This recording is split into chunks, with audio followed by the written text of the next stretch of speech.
So like if when suspect is on punishment, when he getting punished, it was so many different things I used to do with him, but he was Right, 300 bars. look, he not even I can't even call him stubborn. He's a different sort of thing. It's like, you know how people say, I always say this about him. I say, you know when you put your hand on the fire and then you be like, oh, that's hot. He is going to just raise it up a little bit. I swear to God, and just see how long he can hold his hand there. That's what type of dude I'll learn the he is. lesson, but just a little Yeah, that bit. part. It's just like, I'm just going to hold it a little higher, but I'm going to time it. I could do this for 30 minutes. See, it's like, damn, dude. You finna like, see what he can get away with. That's like, why you like that? Like, no, I swear to God. So it's like, you know when you're a parent, you freestyling. You don't know what to do. You feel me? So I used to discipline him in so many different ways. Like, I remember, of course, regular whoopings, taking gadgets, all this. But two of my favorites. Okay, I was about to say, two of my favorites that I had to realize, like, I'd rather just try to teach you a lesson, but not in a way where, it's brute. I want you to learn through the lesson. Sometimes I would get them to read books that I needed them to know. I'd be like, yeah, just read this book and just tell me about it later. This how I hit y'all with the 12 tribes of Israelite on the news. See, it also made them, this is a lesson inside a lesson. I was making them smarter. So you could be ignorant and you could play a fool in the rap scene, but I know how smart you really are. Facts. Because I made you this smart. The reading, everything. All right, here's another lesson.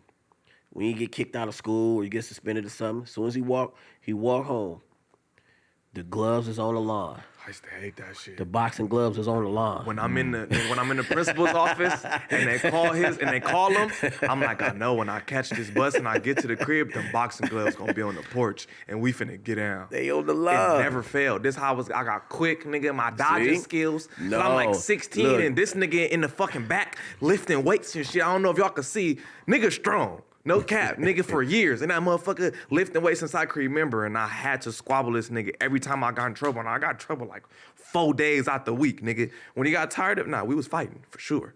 For sure. I remember the first time I even thought that I was finna be on some street shit, nigga, and came home, nigga, red attire, nigga, punched me into the bushes. No cap. Really? Punched me into the bushes. What was No your impression cap. of what he was wearing at that time? Or how do you remember this? I ain't like it. is that basic enough? But that's my whole thing I'm fascinated by is like you're sort of raising him around all this music. You're a little bit later in your life, so you're probably trying to stay away from the street shit. But then Still gravitated toward the streets. But you see him talking crazy on songs and getting closer and closer to the street shit and everything, and that's what's making him popular musically. Yep. So that's got to be a weird thing for you to try to have a balance there. I think it was because I was already going to jail before the rap. No, it was. Yeah, rap he was. saved So me. it was still like, now one thing, all right, growing up in the Crip realm, and then see my son start like claiming Bloods, like, I think that was my first reaction. I think I wanted to bang on him like a Crip. Wrong side. Yeah. Like, Carl, what is you doing? Like, you know what I mean? Like, I don't even think it was a son. Like, maybe if he would have came like, I was around the corner up with 30s now, I would be like, yeah, is that right? You feel me? Like, let's go over there and see what's up. Like, let me talk to you boys or something. I think I was mad. Like I think the old gangbanger jumped out of me and was like, nigga, take this shit off, nigga. Like, you ain't gonna be wearing that shit in here. I remember throwing that shit in the garbage. Facts. I used to go get custom shit made at the swap meet and he'll throw it away. Wow. I like, not in here. But, okay, flip side, it was the area in the school. So that's usually how it go. Like, you know what I mean? Like, what area you in, what school. But another thing that, I probably didn't like, and then, he ended up learning later was that, all right, the school is in that area, but you not born and raised in that specific area, so you still an outsider of an inside situation. So they still gonna treat you a certain way. Facts. Because you're from an era where you're from is like literally where you're from. That's where you posted. And then I pop up at like 13. That shit changed a lot. And I pop up at 13. You feel me? Type Yeah, shit. so- It still be like that. Niggas No, it do. already have relationships. by No, the they time know I each popped other's up. mamas, cousins. They're all family actually, cause that's how gangbanging actually starts. It's a neighborhood thing, and all the boys who used to play Pop Warner or whatever, they all know each other. I know your mama used to go with your sister. Da da da da da da da. That's how it starts. I've seen 1,000 times where dudes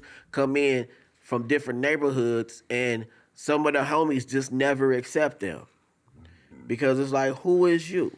You know, I come from an era, like I say, I'm born and raised in my first area. Born and raised. I seen everybody come and go. You know, up to the age of 13, I saw it all over there. So I knew who fought who. I knew who stole this from this person. I know when this person got put on. I know when this person went to jail, came out, every single thing, because I was in that area. So whether I'm in, I'm out, everybody know me. I remember I used to see my boy S-Bat all the time, you know, once I got older, and he'd be like, man, he'd be like, yeah, come to the hood, homie. He said, you know, no matter what, nigga, you always one of us. And it's always just ring in my head, just like, damn.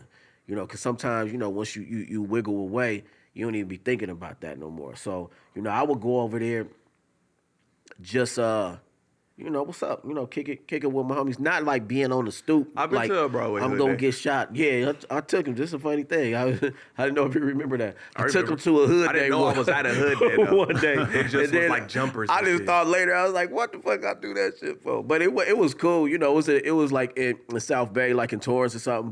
But I took him to a hood day one day. You feel me? And I'm just like, you know, as I think later, I was like, I don't know if I should have did that. But anyway, it was just to, you know, show him the camaraderie, you know, that some of the homies had, and this, and it's like, it's more celebratory. Like, they was playing football. You know, it wasn't like nobody was getting DP'd, or, you know, it wasn't like that day. But I'm sure it's been, you know, a lot of particular ones that I had went to where, you know, people getting their head knocked off. And but, back to your question, not to cut you off, but like, he was super with the rap, right? And then I used to look at him as like, this my dad and I love him, but to me, I'm 13, I'm like, this an old ass nigga.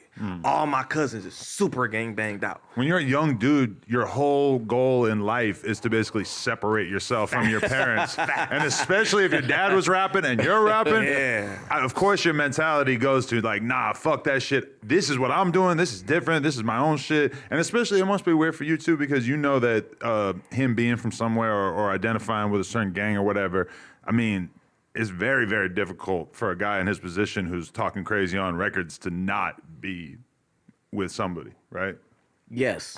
Damn near impossible. Now here's another thing. That is, I'm glad that you said that, because this is one reason why people like to choose him to talk shit to. Facts. Because he's 'Cause not there's no a gang. gangbanger. Now all these other dudes, you already know if you talk shit about so and so, there's a gang attached. You talk shit about so and so, there's a gang attached. You know, I've seen where people would talk shit to him when other people were involved with the gang attached, and they just happen to say suspect. Right. And I'd be like, y'all crazy. Now, guess what? Now, what you think happened after that? That's when I pop up. We don't need a gang. My family is like a gang. I swear to God. It's going to be females pulling up with dumpers and everything. Like, This is facts, bro. this My whole just family how is it low. is. Yo, we just hit 400,000 subscribers right here on the Clips channel. So if you want to help us out, click subscribe, get us to 500K. Yeah.